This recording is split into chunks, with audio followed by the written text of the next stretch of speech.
Assalamualaikum warahmatullahi wabarakatuh. Bagaimana kabarnya teman-teman semua? Semoga kita selalu dalam keadaan sehat. Alhamdulillah semester ini kita bertemu kembali dalam mata kuliah bimbingan dan konseling anak usia dini. Ya, mudah-mudahan walaupun sistem pembelajarannya agak sedikit berbeda, tapi tidak mengganggu kelancaran perkuliahan kita. Ya, oke, pada pertemuan ini kita akan membahas tentang hakikat bimbingan dan konseling untuk anak usia dini. Nah, sebelumnya teman-teman apakah pernah mendengar kata bimbingan dan konseling? Jika pernah, apa yang teman-teman bayangkan ketika mendengar kata bimbingan dan konseling? Apakah anak bandel, anak bermasalah, anak tidak disiplin, dan lain sebagainya dalam artian yang negatif? Oke, pada mata kuliah ini kita akan lihat apakah bimbingan dan konseling itu hanya diberikan untuk anak-anak yang bermasalah atau untuk semua anak, ya. Namun sebelumnya kita lihat terlebih dahulu pengertian bimbingan konseling, ya. Pengertian dalam materi ini kita akan bahas pengertian bimbingan, pengertian konseling, persamaan dan perbedaan keduanya, serta fungsi preventif, kuratif, dan preservatif. Oke, yang pertama pengertian bimbingan. Nah, di sini secara sederhana sudah digambarkan bahwa bimbingan itu adalah proses pemberian bantuan. Namun yang perlu diingat di sini bahwa bantuan yang diberikan secara psikologis, ya. Diingat bantuan dalam bentuk psikologis. Oke, dari seorang konselor. Konselor itu adalah orang yang ahli di bidang konseling. Kepada konseli, konseli adalah orang yang membutuhkan layanan bimbingan konseling itu sendiri, baik secara langsung maupun tidak langsung, individual maupun kelompok, untuk membantu mengoptimalkan perkembangan individu. Jadi, di sini dijelaskan bahwa pengertian bimbingan itu adalah proses pemberian bantuan, ya, yang bertujuan untuk mengoptimalkan perkembangan individu. Oke, kemudian pengertian konseling. Nah, di sini juga hampir sama, yaitu proses pemberian bantuan tetap secara psikologis dari seorang konselor kepada konseli secara langsung untuk membantu mengoptimalkan perkembangan individu. Nah, kira-kira dari dua pengertian ini, apakah teman-teman bisa membedakan apa perbedaan dan persamaan dari keduanya? Oke, kita lihat di sini ya. Perbedaan bimbingan dan konseling. Yang pertama, bimbingan itu bisa dilakukan secara langsung dan tidak langsung. Sedangkan konseling itu dilakukan secara langsung. Kemudian yang kedua, dalam bimbingan itu ada fungsi preventif, kuratif, dan preservatif. Sedangkan dalam konseling hanya ada fungsi kuratif. Nah, kemudian individu dan kelompok, sedangkan konseling itu hanya individu. Kemudian bimbingan tidak harus dilakukan oleh konselor. Artinya di sini bimbingan boleh dilakukan oleh siapa saja yang memang ahli dalam bidang tersebut, ya. Sedangkan konseling itu harus dilakukan oleh orang yang profesional di bidang konseling atau dinamakan dengan konselor. Oke, jelas ya. Nah, kira-kira dari slide ini mana yang mungkin agak sedikit membingungkan teman-teman? Pastinya pada preventif, kuratif, dan preservatif ya. Oke, diingat dulu dalam bimbingan itu akan muncul ketiga-tiga layanan ya, preventif, kuratif, dan preservatif, sedangkan dalam konseling itu hanya muncul kuratif. Nah, untuk jelasnya kita akan lihat pengertian dari preventif, kuratif, dan preservatif itu sendiri. Oke, yang pertama preventif adalah menjaga. Jangan sampai anak-anak mengalami kesulitan dan menghindarkan hal-hal yang tidak diinginkan. Jadi dalam bahasa sederhananya di sini preventif adalah mencegah. Ya, artinya belum terjadi apa-apa tapi dilakukan pencegahan yang tujuannya tidak terjadi. Kemudian kalau kuratif ini artinya sudah terjadi. Kalau sudah terjadi tentunya dibutuhkan obatnya. Ya. Nah, di sini mengobati atau memperbaiki sesuatu yang telah rusak atau terjadi. Kemudian, preservatif, usaha untuk menjaga keadaan yang telah baik agar tetap baik. Jangan sampai keadaan yang baik menjadi keadaan yang tidak baik. Nah, coba kita lihat kembali. Kenapa dalam bimbingan itu ada preventif, kuratif, dan preservatif, sedangkan dalam konseling itu hanya ada kuratif. Oke, bisa teman-teman pahami kira-kira? Baik, di sini Ibu akan jelaskan sedikit kenapa dalam bimbingan itu ada ketiga-tiganya, sedangkan dalam konseling hanya ada satu. Nah, bimbingan yang diberikan itu bukan berarti untuk orang yang sudah bermasalah, ya. Tetapi bimbingan boleh diberikan untuk siapa saja yang tujuannya adalah untuk mencegah terjadinya masalah. Sehingga muncullah fungsi preventif di sini, ya, yaitu pencegahan. Kemudian ada kuratif. Nah, kalau misalnya sudah terjadi, keadaan sudah terjadi, ya tetap bisa diberikan bimbingan juga, dan juga preservatif. Artinya di sini upaya menjaga keadaan yang sudah baik agar tetap baik. Sedangkan dalam konseling itu, kalau konseling itu sudah pasti masalahnya sudah ada, ya, sudah pasti kejadiannya sudah ada. Sehingga yang muncul dalam konseling itu hanya fungsi kuratif atau pengobatannya. Kalau sudah terjadi, berarti kan wajib diobati, begitu ya. Bisa dipahami? Nah, di sini Ibu akan ambil satu contoh. Teman-teman, ketika semester 1 dulu, ya, apakah teman-teman masih ingat kenapa dosen di awal perkuliahan memperkenalkan tentang lingkungan kampus? Memperkenalkan tentang tata laksana perkuliahan, ya. Anda harus bayar SPP, Anda harus mengerjakan tugas, Anda harus hadir berapa kali, ya. Nah, kenapa hal itu dilakukan? Apakah Anda orang yang bermasalah? Tentunya tidak. Tapi kenapa bimbingan itu dilakukan? Nah, tujuan dilakukan bimbingan itu adalah untuk mencegah terjadinya masalah. Kalau misalnya tidak ada dosen atau siapapun yang menginformasikan kepada teman-teman bahwa nak mengerjakan tugas itu bisa ke pustaka, ya. Nak kuliah itu penilaiannya itu beda dengan tingkat SMA, ya. Kalau misalnya tidak ada yang menjelaskan hal itu, ya bisa jadi teman-teman apa adanya, ya. Nah, kapan akan dilihat pada akhir semester? Nilai saya kok rendah.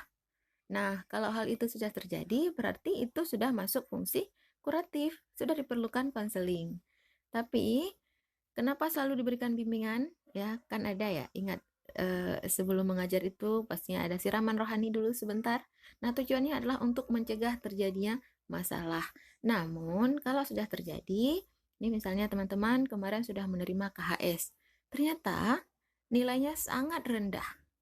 Dan jika teman-teman tidak meningkatkan nilai teman-teman itu, maka kemungkinan terburuknya adalah tidak dapat menyelesaikan kuliah tepat waktu.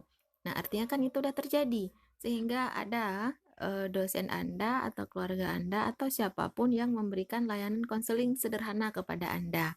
Konselingnya fokusnya pada pembelajaran, ya. Bagaimana sih cara belajar yang baik, bagaimana memahami perkuliahan sehingga nilai Anda semester depan itu tidak lagi seperti semester yang lalu, gitu ya.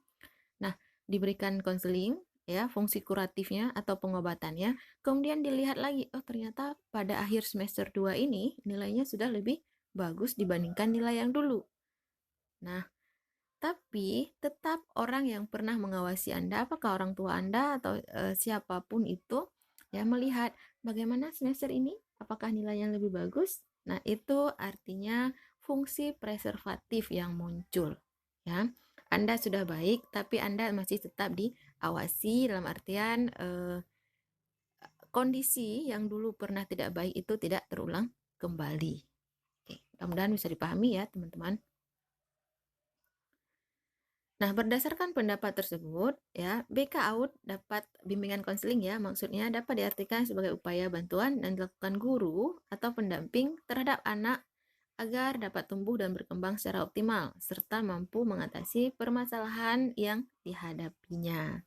Ya, di ini pengertian secara sederhananya, mudah-mudahan bisa dipahami, ya. Bantuan dilakukan oleh guru, boleh guru inti, boleh guru pendamping. Kalau kita guru PAUD, ya berarti terhadap anak usia dini, ya, yang bertujuan untuk membantu mereka berkembang secara optimal. Misalnya, ada anak yang menarik diri dari lingkungan. Nah, disitulah peran kita, apa yang harus kita lakukan sehingga anak itu tidak semakin tertinggal untuk perkembangan sosialnya, ya. Kemudian, secara khusus layanan bimbingan konseling ini membantu anak untuk mengenal dirinya, kemampuannya, sifat dan kebiasaannya. Jadi di sini kita bukan mencari orang yang bermasalah, tapi kita hanya membantu mereka yang tujuannya anak-anak itu tahu, oh ternyata saya memang agak kesulitan di bidang seni misalnya, tapi saya agak senang di bidang olahraga. Ya, artinya kita di sini memberikan eh, pengetahuan ke anak untuk mengenal dirinya. Mengenal diri bukan berarti mengenal nama ya, tapi mengenal kelebihan dan kemampuan yang dimilikinya. Termasuk teman-teman di sini, misalnya ya, Bu saya kenapa sih nggak bisa jadi penari seperti teman yang lain? Nah bisa jadi Anda memang nggak memiliki potensi di bidang itu, nggak berbakat di bidang itu, tapi ada bidang-bidang lain yang mungkin Anda tidak sadari Anda miliki. Oke, ketika kita sudah mengenal diri kita, sudah tahu apa kelebihan dan kekurangan kita, insya Allah ke depan tidak akan bermasalah. Karena apa? Kita tidak akan memaksakan diri kita di luar potensi atau bakat yang kita miliki. Nah, yang kedua, mengembangkan potensi yang dimilikinya, oke, sama mengatasi kesulitan yang dihadapi. Nah, jika misalnya ada kesulitan, jadi kita di sini anak-anak tersebut tahu apa yang harus dilakukan. Kemudian menyiapkan perkembangan mental sosial untuk masuk ke lembaga selanjutnya.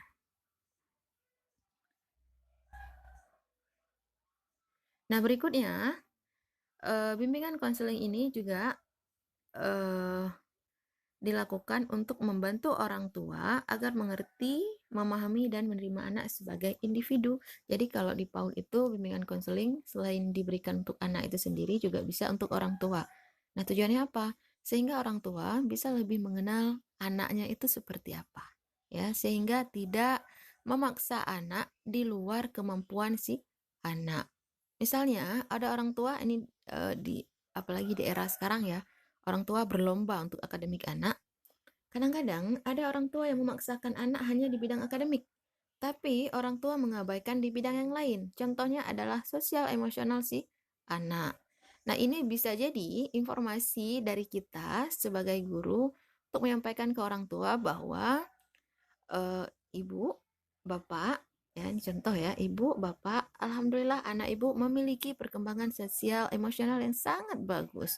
Walaupun agak sedikit lambat pada bidang akademik, tapi dia cepat di bidang yang lain. Nah, ini juga harus perlu kita sampaikan karena nggak semua orang tua paham akan hal tersebut. Ya. Kemudian, membantu dalam mengatasi gangguan emosi pada anak yang ada hubungannya dengan situasi keluarga di rumah. Nah, ini orang tua juga harus tahu. Ya, kalau kita mungkin di bidang PAUD, ya alhamdulillah sudah tahu. Sikap kita, kelakuan kita, bahasa kita, semuanya berdampak untuk anak. Tapi kan di luar sana masih banyak orang tua yang tidak paham akan hal itu. Jadi tugas kita sebagai guru juga membantu orang tua untuk mengetahui bahwa kondisi lingkungan keluarga itu juga berdampak pada emosi anak yang paling menonjol ya. Misalnya di rumah yang mohon maaf broken home, tentunya anak juga terganggu secara emosinya. Di rumah yang kurang kasih sayang, anak juga akan belajar demikian. Yang ketiga, membantu orang tua mengambil keputusan dalam memilih sekolah sesuai dengan kemampuan anak. Nah, ini ada kaitan dengan yang poin 1 tadi ya. Ketika orang tua sudah tahu kemampuan anaknya di bidang apa, tentunya orang tua juga akan melanjutkan pendidikan anak, misalnya di sini pendidikan non formal gitu ya. Orang tua ingin anaknya les, tapi les yang diberikan itu sebaiknya sesuai dengan minat dan bakat yang dimiliki oleh anak. Jangan karena keinginan orang tua, saya pengen anak saya itu menjadi seorang olahragawan. Akhirnya orang tua memaksa anak ke bidang olahraga, sedangkan anak sendiri tidak tertarik dengan bidang tersebut dan bahkan tidak mampu. Ini sama halnya seperti teman-teman di sini, ya. Mungkin ada di antara teman-teman yang kuliah di prodi PAUD ini atas keinginan orang tua. Misalnya, orang tua Anda mengatakan peluang kerja di PAUD itu sangat bagus, ya, sangat banyak dibutuhkan guru PAUD. Atau sebab lain dalam tanda kutip yang tersedia kuota beasiswa hanya di prodi PAUD itu misalnya ya. Tapi dalam hati nurani teman-teman sendiri saya nggak bisa sebenarnya jadi guru PAUD karena itu bukan bukan saya nggak punya potensi di bidang tersebut. Nah, kalau yang demikian ini biasanya akan menghadapi kesulitan nantinya. Tetapi itu bisa kita latih asalkan ada kemauan di diri kita, ya. Pernah teman-teman lihat seorang guru PAUD tapi kenapa merasa sangat jenuh di PAUD, tidak senang? Nah, itu termasuk salah satu individu yang memang karir tidak sesuai dengan bakat dan minat yang dimilikinya. Oke, kemudian memberikan informasi pada orang tua untuk memecahkan masalah kesehatan anak jika ada masalah kesehatan gitu ya. Karena kita sebagai guru juga tidak bisa menangani semua permasalahan. Kita juga punya bidang tersendiri. Kalau memang ada masalah berkaitan dengan kesehatan, ini bisa kita rujuk dengan tim lain yang ahli di bidang tersebut. Baik, setelah mendengarkan penjelasan tadi, Ibu berharap teman-teman sudah paham tentang dasar-dasar bimbingan konseling ya. Nah, di sini untuk melihat sejauh mana Anda paham dengan materi yang sudah dijelaskan, jadi Ibu punya satu tugas untuk teman-teman di sini ya. Tugasnya itu berkaitan dengan fungsi preventif, kuratif, dan preservatif. Masih ingat ya di slide yang tadi ya. Nah, ada 3 fungsi di sini. Jadi, yang menjadi pertanyaan Ibu di sini, kenapa dalam bimbingan itu muncul fungsi preventif, kuratif, dan preservatif? Sedangkan dalam konseling hanya ada fungsi kuratif, ya. Mohon untuk memberikan pendapat masing-masing di laman OpenSimka, silahkan tuliskan di kolom komentar pendapat Anda. Kenapa bimbingan itu ada preventif, kuratif, dan preservatif, sedangkan konseling itu hanya ada fungsi kuratif. Nah, di sini ada clue-nya untuk memudahkan dalam menganalisa pertanyaan tersebut. Sebaiknya teman-teman pahami terlebih dahulu pengertian dari ketiga kata di atas. Ya, kalau memang tidak jelas, coba putar kembali videonya, dengarkan lagi penjelasannya. Oke, Ibu rasa itu hal yang mudah, tapi ini tetap menjadi penilaian awal untuk teman-teman. Baik, mungkin itu saja penjelasan dari Ibu. Mudah-mudahan memberikan manfaat bagi kita semua. Ya, walaupun ada keterbatasan pembelajaran pada beberapa pertemuan ini, Ibu berharap itu tidak jadi kendala bagi kita. Jika masih ada yang tidak dipahami, boleh ditanyakan langsung di laman OpenSimka atau di grup yang sudah kita bentuk. Oke, satu lagi pesan Ibu, jangan lupa check-in karena itu yang akan menunjukkan bahwa Anda hadir dalam mata kuliah tersebut, dan berikan pendapat Anda karena itu akan menjadi poin keaktifan Anda dalam pertemuan hari ini. Oke, itu saja kita cukupkan. Sekian. Assalamualaikum warahmatullahi wabarakatuh.